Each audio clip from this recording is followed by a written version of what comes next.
My name is Sergeant Brian Brawner with the Harris County Sheriff's Office. I'm here today to demonstrate why you should not leave a loved one inside of a vehicle.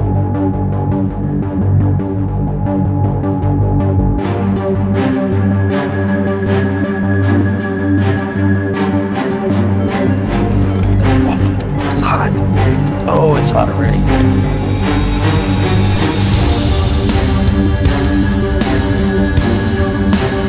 Well, I just entered in the vehicle. The external temperature at the time that I walked in here was 120 degrees. Outside, I think it said 109. I can already feel my heart pounding in my chest. It is just... And I was over there in the shade, so I'm already drenched in sweat.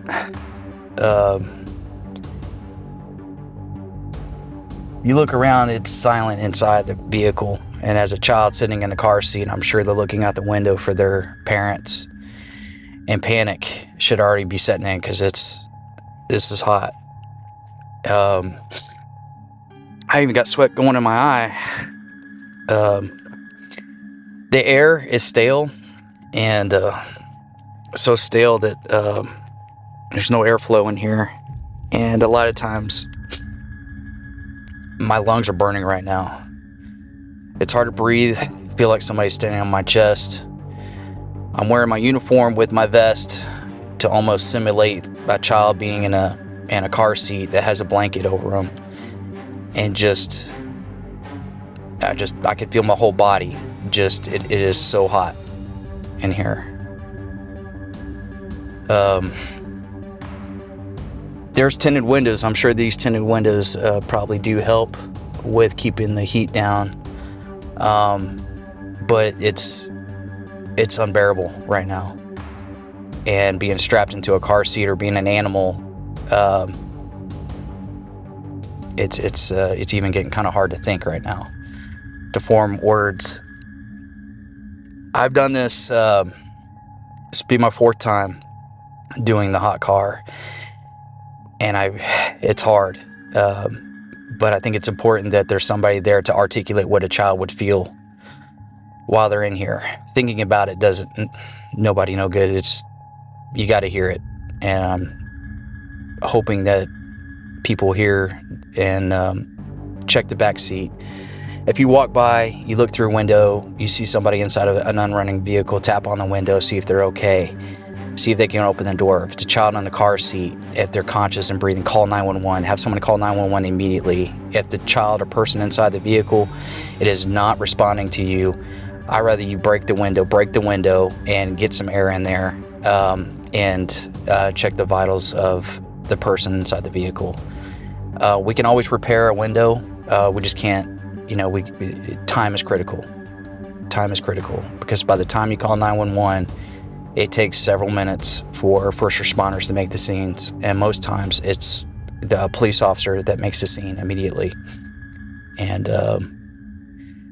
it is, I feel like I've been in here for about maybe 4 or 5 minutes, and I'm taking these deep breaths because the air is so hot that my lungs feel like they're on fire. I can feel my heart beating. It feels like it's in my throat right now.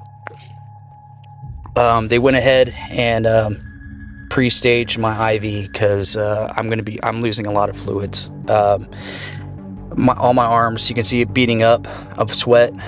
Of course, my pants are soaked already. It's very uncomfortable in here.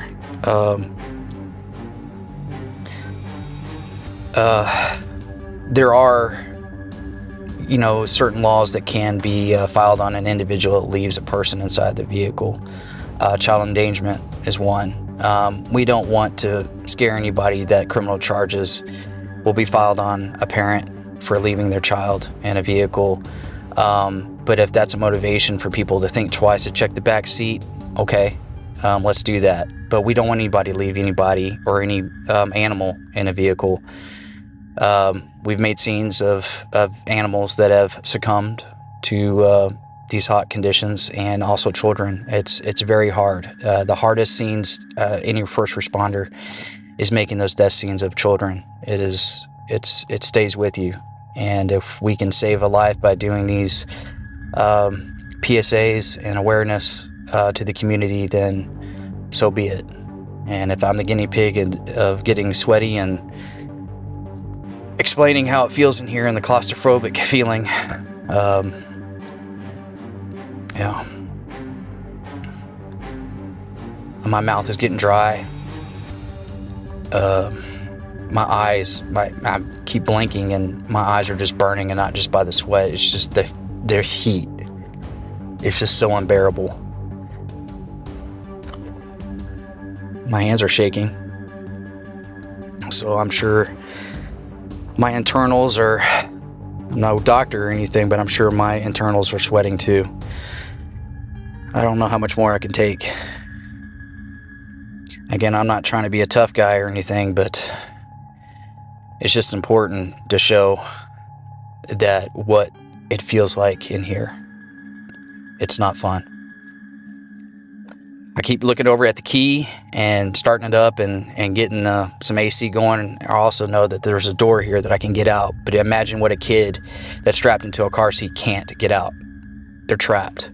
And the fear that they feel is horrible. It's a horrible way to die. Even for an animal, sure, it's just horrible.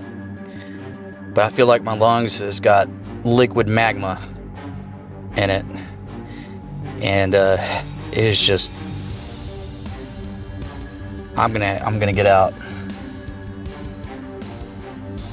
I'm gonna get out. It's too much.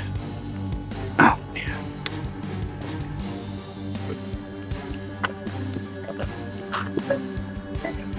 Oh man. You're just dripping wet. Yep. Good? Yeah, just dizzy. All right. Let's get right in there. Oh. I think I'm going to go get the fluid. Yeah, I'll take care of the car.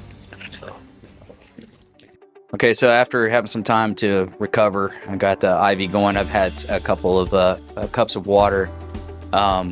I can tell you within being inside that vehicle that was 140 degrees, this is avoidable. And we want this to raise awareness to the community that no amount of time is appropriate to leave an animal or a loved one, a child in there. And I can tell you once the door shut, I even pushed a little bit too far while being in there. I should have gotten out immediately. It was that hot.